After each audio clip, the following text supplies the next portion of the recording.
दोस्तों, आज की कहानी है सासू माँ। जितना बेटियों को पैदा करने में दर्द होता है, उतना ही बेटों को पैदा करने में भी होता है। दोस्तों, कहानी शुरू करने से पहले अगर हमारे चैनल को सब्सक्राइब नहीं किया हो तो कर लीजिए, ताकि आपके पास पहुंचे हर नया वीडियो।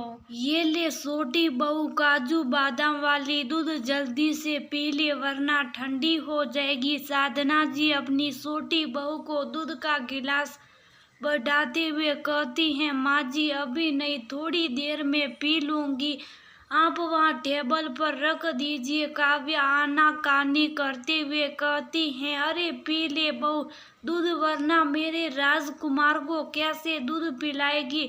ले बेटा जल्दी से पी ले, फिर मैं चैन से अपने राजकुमार के साथ खेलूंगी। लाड़ जताते हुए साधना जी कहती हैं, अभी अभी तो इतना सारा खाना खिलाया है आपने, और अब ये दूध ना माँ जी अभी नहीं होगा मुझे, आप दीदी को दे दीजिए ना, वो भी तो माँ बनी है, उन्हें भी तो पौष्टिक आहार की आवश्यकता है अपने बच्चे को दूध पिलाने के लिए। अरे बेटा, बड़ी बहू गौरी को क्या जरूरत इन चीजों की, उसने कौन सा बेटा जना है, उसकी बेटियां ऐसे ही हष्ट पुष्ट हो जाएगी। तीन तीन बेटियां को जन्म देकर उसने कौन सा महान काम किया जो उसे मैं खोया मलिदा खिलाऊं। रोष भरे आवाज में साधना जी कहती हैं। साधना जी की दिल दुखाने वाली बात सुनकर गौरी अंदर ही अंदर शीर्षक उठती हैं और अपनी नवजात बच्ची को गोद में उठाकर कहती हैं, माँ जी जितना दर्द बेटों को जन्म देने में होता है, उतना ही दर्द बेटियों को भी जन्म देने में होता है। दर्द हमें भी होता है माँ जी, पर आप ये नहीं समझेगी क्योंकि आपने बेटियों को जन्म ही नहीं दिया है, तो दर्द कैसे समझेगी। हाँ हाँ रहने दे अपना, बेटी पुराण बड़ी आई मुझे पाठ पढ़ाने वाली। ऐसा कहकर साधना जी अपने पोते को गोद में लेकर गौरी को जलाते हुए कहती हैं, मेरा लाड़ कुंवर, मेरा राजकुमार, मेरे कुल का दीपक। कुछ दिनों बाद पोते के जन्म पर साधना जी ने बहुत बड़ी दावत रखी थी, जिसमें गांव के सभी लोगों को न्योता दिया गया, पर घर की बड़ी बहू इस सब से अनजान अपनी बेटियों के साथ एक कमरे में बंद थी, क्योंकि गौरी की बेटियों से साधना जी कोई मतलब नहीं था।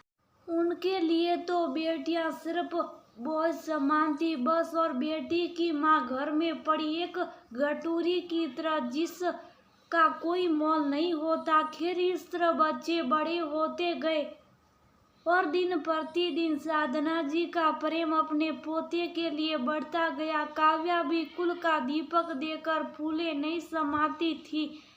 साधना जी और काव्या के प्यार दुलार ने निहाल को पूरी तरह से बिगड़ेल बना दिया। उसे जो दिल में आता वही करता, ना बड़ों का सम्मान, ना कोई लिहाजी व्यवहार के कारण उसके स्कूल कॉलेज से उसकी शिकायत आने लगी। वह बुरी संगतों में फंसता चला गया और एक दिन वह डंगरस लेते हुए अपने दोस्तों के साथ पकड़ा गया। पुलिस उसे उठाकर जेल में बंद कर दी। निहाल गलत संगत और पैसों की आज़ादी की वजह से ड्रग एडिक्ट बन गया था। काफी कोशिशों के बाद उसी रिहैबिलिटेशन सेंटर भेजा गया। निहाल की इन आदतों और चरित्र चित्रण की वजह से सारे समाज और परिवार में सब थू थू करते थे और काव्या और साधना जी को दोषी ठहरा रहे थे। उन दोनों का लाड़ प्यार और पैसों की आज़ादी ने एक बच्चे को गलत राह पर भेज दिया था। वहीं दूसरी ओर गौरी और मनोज के अच्छे संस्कार और मार्गदर्शन ने उसकी तीनों बेटियों को लायक बना दिया। समाज में उन तीनों बेटियों की वजह से लोग उन्हें सम्मान देते थे। बेटियों ने पढ़ लिख कर अपना मुकाम हासिल किया। आज गौरी की तीनों बेटियां कुल का नाम रोशन कर रही थी और काव्या और नामित का इकलौता कुल का सिरा कुल के मान मर्यादा को धूमिल कर रहा था।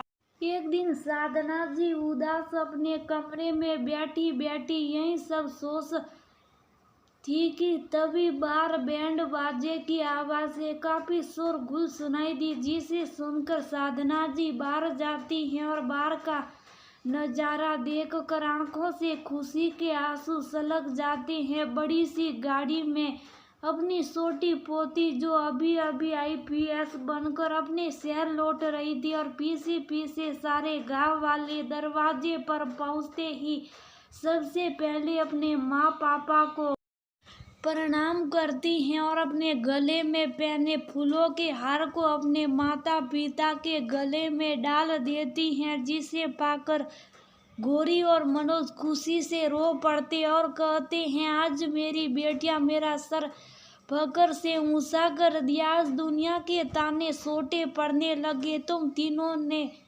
कर दिखाया मेरी बच्चियां। आज तीनों बेटियां उस पद पर आसीन थी। तनु की खुशी से खुश होकर मनु और रानू अपने पिता का हाथ थाम कर कहती हैं, पापा आप दोनों के साथ के बिना तो ये मुमकिन ही नहीं था। माँ पापा आपका साथ ही हमारे लिए सबसे बड़ी शक्ति है, जो हमें आगे बढ़ने के लिए प्रेरित करती हैं। आज जो खुश भी हैं आप दोनों की बदौलत ही हैं।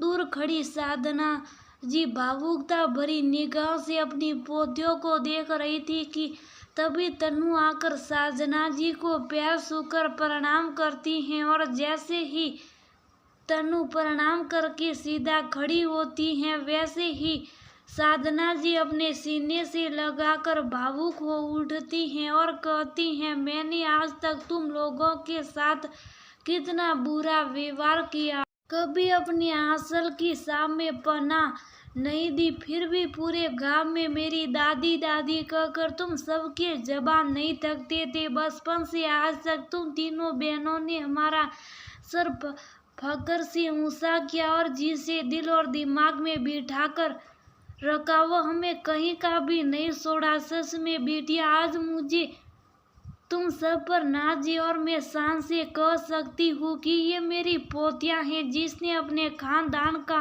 नाक हमेशा ऊंचा रखा। फिर तीनों पोतियों को प्यार से अपना आशीष देती हैं और गौरी को अपने पास बुलाकर कहती हैं, सच कहती थी तू गौरी, काश मेरी भी एक बेटी होती तो मैं वह दर्द समझ पाती जिस दर्द से मैं असूती रही। पर कोई नहीं, देर सबर मुझे जिंदगी का सबक भी मिल गया और उसका एहसास हो ही गया।